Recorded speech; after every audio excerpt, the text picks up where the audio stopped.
এবার বাংলাদেশের ভূখণ্ডে বিমান হামলা চালিয়েছে মিয়ানমার। ক্রমাগতভাবে বাংলাদেশকে যুদ্ধের উস্কানি দিচ্ছে। দেশটির উদ্দেশ্য বড় ধরনের যুদ্ধ লাগিয়ে বাংলাদেশের ভূখণ্ড দখল করা। अस्सलाम वालेकुम जी, welcome back to my channel. Hope आप सब बिल्कुल ठीक ठाक होंगे। मेरा नाम स्मैन है, आप देख रहे हैं स्मैन रिएक्शंस। तो जी आज हम बात करेंगे बांग्लादेश और म्यांमार के बॉर्डर पे होने वाली एयर स्ट्राइक्स के बारे में। म्यांमार की जानिब से बांग्लादेश को बाकायदा हिट किया जा रहा है। बांग्लादेश के जो बॉर्डर एरियाज़ हैं एयर स्ट्राइक की गई है, जिसके बाद बांग्लादेश की फ़ौज जो है, बांग्लादेश की जो आर्मी है, बीजेपी जो है फुली एक्टिवेट कर दी गई है। और यहाँ पे कहा जा रहा है कि म्यांमार बेसिकली बांग्लादेश को उकसा रहा है, जंग की तरफ लेके जाना चाहता है बांग्लादेश को। यहाँ पे अगर ऐसी कोई सूरत होती है तो बांग्लादेश कैसे ख़ुद को डिफेंड करेगा, कैसे रेजिस्ट करेगा। यहाँ पे बहुत सारे ऐसे सेंसिटिव मकामात हैं जहाँ पे अगर म्यांमार ने अटैक किया तो वहाँ पे इजीली कब्ज़ा कर सकता है। सो एक सेंसिटिव जो प्लेस है वो है सेंट मार्टिन, जिसको ऑलरेडी म्यांमार क्लेम करता है कि ये हमारा पार्ट है, लेकिन बांग्लादेश का भी क्लेम है कि आधे से ज़्यादा पार्ट जो है हमारा है। लेकिन कॉन्टीन्यूसली म्यांमार की जानिब से इसको लेके कोशिशें की जा रही हैं। साथ ही जो चिटागोंग का पोर्ट है वो भी एक ऐसा सेंसिटिव किस्म का पॉइंट है जहाँ पे अगर म्यांमार की आर्मी अटैक करती है तो बांग्लादेश के लिए रेजिस्ट करना मुश्किल हो जाएगा। यहाँ पे बांग्लादेश की जो फ़ौज है काफ़ी तशवीश का शिकार है कि आखिर म्यांमार उनके साथ करने क्या वाला है। यहाँ पे चूँकि ऑलरेडी आप लोगों को पता है कि जो फ़ाइट है बेसिकली म्यांमार और बांग्लादेश की नहीं, बल्कि बांग्लादेश जो म्यांमार आर्मी है उसकी अरकान आर्मी के साथ फ़ाइट चल रही थी।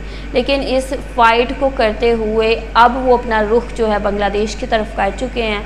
बांग्लादेश के जो बॉर्डर एरियाज़ है वहाँ पे म्यांमार कब्ज़ा करना चाहता है। आज की रिपोर्ट इसी के बारे में रिपोर्ट अब मैं आप लोगों से देखूंगी। रिपोर्ट आप लोगों ने पूरी देखनी है। वीडियो देखने से पहले अगर अभी तक आप लोगों ने मेरे चैनल को सब्सक्राइब नहीं किया हुआ तो मेरे चैनल को जल्दी से सब्सक्राइब कर लें, बेल आइकन को क्लिक करके ऑल पर क्लिक कर दें ताकि जब भी वीडियो अपलोड करूँ आप लोगों को लास्ट में नोटिफिकेशन मिले। वीडियो को जल्दी से लाइक कर दें, लाइक का बटन सामने उसे जल्दी से क्लिक कर दें। सो चलते हैं, देखते हैं वीडियो। বিমান হামলা চালিয়েছে মিয়ানমার। ক্রমাগতভাবে বাংলাদেশকে যুদ্ধের উস্কানি দিচ্ছে। দেশটির উদ্দেশ্য বড় ধরনের যুদ্ধ লাগিয়ে বাংলাদেশের ভূখণ্ড দখল করা। 2022 সালের আগস্ট মাসে বাংলাদেশ সীমান্তে অভিযান শুরু করে মিয়ানমার সেনাবাহিনী। এ বিষয়ে বাংলাদেশের পক্ষ থেকে কারণ জানতে চাইলে মিয়ানমার বিদ্রোহী দমনের ঘোষণা দেয়। মূলত বাংলাদেশ সীমান্তে রাখাইন রাজ্যের অবস্থান।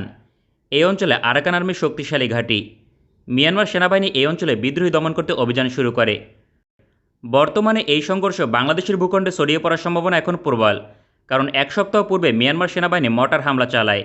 বাংলাদেশ এ বিষয়ে প্রতিবাদ জানালে মিয়ানমার ভুল স্বীকার করে। পরবর্তীতে বাংলাদেশের ভূখণ্ডে হামলা করে মিয়ানমার বিমান বাহিনী।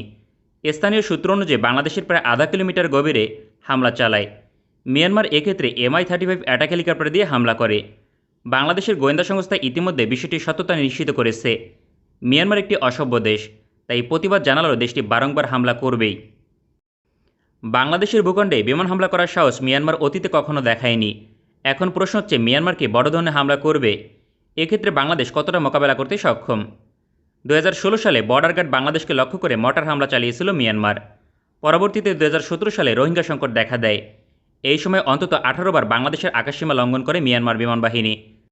2007 সালে বাংলাদেশকে নেভাল ব্লক দেওয়ার চেষ্টা করে, অর্থাৎ মালাক্কা প্রণালী দিয়ে বাংলাদেশ বাণিজ্য করতে পারবে না। তবে বাংলাদেশ সামরিক বাহিনী পেশাদারিত্বের সঙ্গে সমস্যার সমাধান করে। তবে বর্তমানে পরিস্থিতি ভিন্ন। বাংলাদেশের শক্তি সম্পর্কে মিয়ানমার অবগত, যে কারণে এই প্রথম বাংলাদেশের ভূখণ্ডে অ্যাটাক হেলিকপ্টার দিয়ে হামলা চালিয়েছে। বাংলাদেশের ধৈর্য এবং সক্ষমতা মিয়ানমার পরীক্ষা করে দেখছে। যদি তাদের অনুকূলে সবকিছু ঠিক থাকে তবে বাংলাদেশের ভূখণ্ডে খুব শীঘ্রই বড় ধরনের হামলা করবে, কারণ ইতিমধ্যে বাংলাদেশ সীমান্তে ভারী সমরাস্ত্র মোতায়েন করেছে মিয়ানমার সেনাবাহিনী। পাশাপাশি এই অঞ্চলে বিমান বাহিনীর শক্তিশালী যুদ্ধবিমান মোতায়েন করেছে। অন্যদিকে হাজার হাজার সৈনিক সমাবেশ করছে বাংলাদেশ সীমান্তে, অর্থাৎ বড় ধরনের যুদ্ধ করতে মিয়ানমার সেনাবাহিনী এখন প্রস্তুত। মিয়ানমারের লক্ষ্য বাংলাদেশের একটি বড় অংশ তাদের সঙ্গে যুক্ত করা। এক্ষেত্রে প্রথমে সেন্ট মার্টিন দ্বীপ দখল করবে, পরবর্তীতে বাংলাদেশের বান্দরবন এবং টেকনাফ অঞ্চলের একটি অংশ দখল করবে। এক্ষেত্রে সেন্ট মার্টিন দ্বীপের মালিকানা ধরে রাখতে পারবে। বাংলাদেশ সামরিক বাহিনী এই মুহূর্তে কোনোভাবেই যুদ্ধে যাবে না। মিয়ানমার যদি সরাসরি আক্রমণ করে তখন পাল্টা হামলা করবে। এর পূর্বে বাংলাদেশ সেনাবাহিনী কোনো ধরনের হামলা করবে না, কারণ যুদ্ধ হলে বাংলাদেশ বড় ধরনের সমস্যার সম্মুখীন হবে। সামরিক বাহিনীর এই মুহূর্তে প্রয়োজনীয় সমরাস্ত্র নেই, সুতরাং মিয়ানমারকে মোকাবেলা করা অত্যন্ত কঠিন হবে। অন্যদিকে বাংলাদেশের গুরুত্বপূর্ণ সকল স্থাপনায় আঘাত করবে মিয়ানমার। এক্ষেত্রে প্রথমে চট্টগ্রাম বন্দর ধ্বংস করবে। বাংলাদেশের প্রায় 90% বাণিজ্য বন্ধ হবে। সুতরাং বাংলাদেশের পক্ষে দীর্ঘমেয়াদী যুদ্ধ চালিয়ে যাওয়া সম্ভব হবে না। মিয়ানমার একটি আগ্রাসী প্রতিবেশী রাষ্ট্র, সুতরাং বাংলাদেশের দুর্বল অবস্থানে আক্রমণ করবে। যদি মিয়ানমার শেষ পর্যন্ত যুদ্ধ শুরু করে, তবে বাংলাদেশ সেনাবাহিনী অবশ্যই যুদ্ধ করবে, কারণ তখন যুদ্ধ ছাড়া বিকল্প থাকবে না। বাংলাদেশ প্রতিরক্ষা দপ্তর বিষয়টি পর্যবেক্ষণ করছে, কারণ এটি শত্রু দেশ বাংলাদেশ সীমান্তে শক্তি বৃদ্ধি করছে। এমন অবস্থায় সর্বোচ্চ সতর্ক থাকা বাঞ্ছনীয়। বাংলাদেশ সেনাবাহিনীর পক্ষ থেকে নিঃসন্দেহে এ বিষয়ে পদক্ষেপ নিয়েছে। বিভিন্ন সূত্র অনুযায়ী অধিকাংশ সামরিক ঘাঁটিতে উচ্চ সতর্কতা জারি করা হয়। এছাড়াও অনেক সামরিক ঘাঁটিতে ছুটি বাতিল করা হয়েছে, কারণ যে কোনো সময় যুদ্ধ শুরু হলে অতিরিক্ত সৈনিক লাগবে। বাংলাদেশের চট্টগ্রামে অন্তত 9টি পূর্ণাঙ্গ সেনাঘাঁটির অবস্থান। বাংলাদেশের আর কোনো বিভাগীয় অঞ্চলে এত শক্তিশালী সামরিক ঘাঁটি নেই। বর্তমানে চট্টগ্রামে 2টি বৃহত্তম সামরিক ঘাঁটি রয়েছে। এর মাঝে চট্টগ্রাম শহরের নিকটবর্তী অঞ্চলে একটি, যার নাম চট্টগ্রাম সেনানিবাস। এই ঘাঁটিতে বাংলাদেশের সবচেয়ে বেশি সৈনিক মোতায়েন করা হয়েছে। আর কোনো সেনানিবাসে এত বেশি সৈনিক মোতায়েন করা হয়নি। বাংলাদেশ সামরিক বাহিনী চট্টগ্রামে নিরাপত্তা ঝুঁকি সম্পর্কে অবগত, যে কারণে চট্টগ্রামে অতিরিক্ত সৈনিক মোতায়েন করা হয়েছে। তাছাড়া নতুন করে রামু সেনাঘাঁটি নির্মাণ করেছে। এটি বর্তমানে মিয়ানমার সীমান্তে নজরদারি করে, কারণ সীমান্ত ঘেঁষে সামরিক ঘাঁটির অবস্থান। এখানে বড় সংখ্যক সৈনিক মোতায়েন করা হয়েছে।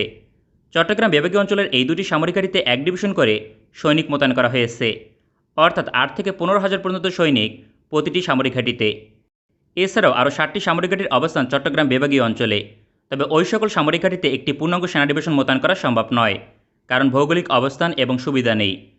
তবে পূর্ণাঙ্গ সামরিক ঘাঁটিতে কমপক্ষে 1 ব্রিগেড সৈনিক মোতায়েন করা হয়। সুতরাং 3 থেকে 5,000 সৈনিক থাকবে প্রতিটি সামরিক ঘাঁটিতে। সুতরাং চট্টগ্রামের নিরাপত্তায় কমপক্ষে 37,000 সৈনিক মোতায়েন করা হয়েছে। তবে এই সংখ্যা সর্বোচ্চ 65,000 পর্যন্ত হতে পারে। চট্টগ্রামের সুরক্ষায় এত সংখ্যক সৈনিক যথেষ্ট বলা যায়। এক্ষেত্রে নতুন করে অন্য অঞ্চলের সৈনিক সহজে লাগবে না। বাংলাদেশ সেনাবাহিনীর যে শক্তি এবং সক্ষমতা রয়েছে তা দিয়ে মিয়ানমারকে মোকাবেলা করা সম্ভব। তবে প্রধান সমস্যা বাংলাদেশ বিমান বাহিনীর সংকট। এই মুহূর্তে মিয়ানমার বিমান বাহিনীর যে সক্ষমতা রয়েছে তাকে মোকাবেলায় ইমার্জেন্সি যুদ্ধ বিমান প্রয়োজন ছিল। তবে বাংলাদেশের পক্ষে তা কোনোভাবেই সম্ভব নয়। এক্ষেত্রে দীর্ঘমেয়াদী যুদ্ধে যাবে বাংলাদেশ সেনাবাহিনী। দীর্ঘমেয়াদী যুদ্ধ চালিয়ে যাওয়া মিয়ানমারের পক্ষে অসম্ভব, কারণ অভ্যন্তরীণ সংকটে রয়েছে দেশটি। তাছাড়া রাজনৈতিক পরিস্থিতি বড় ধরনের সমস্যার সম্মুখীন।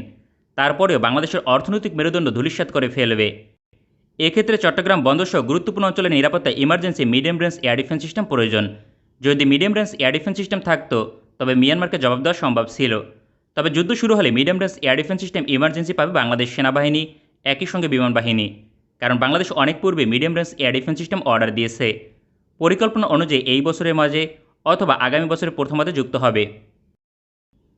বাংলাদেশ সামরিক বাহিনী এক্ষেত্রে ইমার্জেন্সি এয়ার ডিফেন্স সিস্টেম দেশে আনবে, কারণ দীর্ঘমেয়াদী প্রশিক্ষণের পরিবর্তে বাংলাদেশকে রক্ষায় কাজ করবে। তাছাড়া বাংলাদেশ সেনাবাহিনী এয়ার ডিফেন্স সিস্টেম অর্ডার দিয়েছে তুরস্ক থেকে। সুতরাং অতিরিক্ত এয়ার ডিফেন্স সিস্টেম দেশ থেকে ক্রয় করা সম্ভব। তুরস্ক ইমার্জেন্সি তার ঘনিষ্ঠ মিত্র দেশকে প্রয়োজন হলে নিজেদের সমরাস্ত্র প্রদান করে। এক্ষেত্রে আজারবাইজান এবং ইউক্রেন উদাহরণ হতে পারে। সুতরাং বাংলাদেশ সেনাবাহিনী অতিরিক্ত হিসার এয়ার ডিফেন্স সিস্টেম পাবে। Bangladesh 1 regiment air defence system order দিয়েছে। সুতরাং অতিরিক্ত 1 রেজিমেন্ট ইমার্জেন্সি কিনলে চাহিদা পূরণ হবে। বাংলাদেশের ঢাকা এবং চট্টগ্রামের সুরক্ষায় এয়ার ডিফেন্স সিস্টেম কাজ করলেই চলবে। এছাড়াও দীর্ঘমেয়াদী যুদ্ধ হলে বাংলাদেশের পক্ষে কিছু পশ্চিমাদের সহযোগিতা করবে। মূলত ওই সকল দেশ থেকে emergency anti tank guided missile এবং ম্যানপ্যাড এয়ার ডিফেন্স সিস্টেম পাওয়া সম্ভব। এছাড়াও গোয়েন্দা তথ্য দিয়ে সহযোগিতা করতে পারে। তাই দীর্ঘমেয়াদী যুদ্ধ হলে মিয়ানমার অবশ্যই পরাজিত হবে, এ নিয়ে কোনো সন্দেহ নেই। তবে বাংলাদেশের অর্থনৈতিক অবস্থা অবশ্যই শেষ প্রান্তে পৌঁছাবে। আমাদের ভিডিওটি পছন্দ ये रिपोर्ट आप लोगों ने देखी है। यहाँ पे जो म्यांमार की आर्मी उनकी जानिब से जब बांग्लादेश में जो मार्टर गोले गिराए गए, उस पे उन्होंने ऑलरेडी अपनी गलती को तस्लीम किया और कहा गया, मेक श्योर कराया गया कि अब ऐसा नहीं होगा। लेकिन इसके बावजूद जो है जो बॉर्डर कशीदगी है वो बढ़ती नज़र आ रही है और म्यांमार की अरकान आर्मी के साथ जो फ़ाइट है उसको बांग्लादेश के अंदर लेके आया जा रहा है और बांग्लादेश को उकसाया जा रहा है कि बांग्लादेश भी इन चीज़ों के पेश नज़र म्यांमार के साथ जी फ़ाइट करना स्टार्ट कर दे। यहाँ पे चूँकि बांग्लादेश हमेशा से ही जंग के हक़ में नहीं है, हमेशा से इसको तूल नहीं देना चाहता। लेकिन अगर म्यांमार की जानिब से कोई अटैक हो जाता है, यहाँ पे सबसे पहले सेंट मार्टिन पर कब्ज़ा किया जाएगा, बांग्लादेश के बॉर्डर्स पर कब्ज़ा कर लिया जाएगा। यहाँ अगर अटैक हो जाता है जो चिटागोंग का पोर्ट है वहाँ पे अटैक हो जाता है। तो इससे बांग्लादेश का जो डिफेंस सिस्टम है, डिफेंस का जो निज़ाम है वो बहुत बड़ा तबाह हो जाएगा, बहुत बुरी तरह तबाह हो जाएगा। और इसके बाद जो है बंदरबान जो है वहाँ पे अटैक किया जाएगा। तो इस तरह से डिफरेंट पॉइंट्स है, सेंसिटिव पॉइंट्स है, लेकिन जहाँ पे बड़ी तादाद में जो बांग्लादेश की फ़ौज है उसको तैनात किया गया है, फुली एक्टिव कर दिया गया है। होपफुली ऐसी कोई सिचुएशन नहीं होगी, लेकिन बांग्लादेश की जो इंटेलिजेंस एजेंसीज़ हैं वो इस पे पूरी तरह एक्टिव हैं कि कोई भी किसी किस्म की ऐसी कोई एक्टिविटी होती नज़र आती है तो उसके बाद फौरी तौर पर बांग्लादेश की आर्मी को इन्फॉर्म किया जाए और इसको लेके कोई एक्शन लिया जाए। हर कोई एक्टिव है पूरी तरह। यहाँ पे सिक्योरिटी एजेंसीज़, बांग्लादेश की आर्मी के जितने भी अदारे हैं सबको एक्टिव कर दिया गया है। यहाँ बांग्लादेश जो है टर्की से जी डिफेंस सिस्टम ऑलरेडी ऑर्डर कर चुका है और होपफुली वो सिस्टम जो है जल्द बांग्लादेश को मिल जाएगा। इस सिस्टम की बांग्लादेश को इस वक्त पे बहुत ज़्यादा ज़रूरत है, जब म्यांमार की जानिब से जो ख़तरे की घंटी है बांग्लादेश के सर पे लटक रही है। आई विश कि बांग्लादेश की आर्मी इतनी स्ट्रॉन्ग हो, बांग्लादेश का डिफेंस इतना स्ट्रॉन्ग हो कि दुश्मन की कभी जुर्रत ना हो कि बांग्लादेश पे मैली आंख से भी देख सके।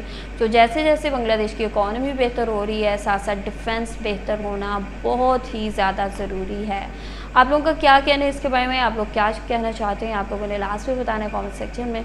वीडियो को आप लोगों ने लास्ट में लाइक करना है, लाइक का बड़े सामने उसे जल्दी से क्लिक कर दें। वीडियो को लास्ट में शेयर करना है अपने फ्रेंड्स और फैमिली के साथ। मेरे चैनल को सब्सक्राइब नहीं किया हुआ तो मेरे चैनल को जल्दी से सब्सक्राइब कर ले, बेल आइकन को क्लिक करके ऑल पे क्लिक कर दें। जब भी वीडियो अपलोड करूँ आप लोगों को लास्ट में नोटिफिकेशन मिले। अगर आप लोग मुझे फॉलो करना चाहते हो तो आप मुझे इंस्टाग्राम और फेसबुक का पेज है, वहाँ पर जाकर मुझे फॉलो कर सकते हैं। I will see you guys, till then take care, अल्लाह हाफ़िज़।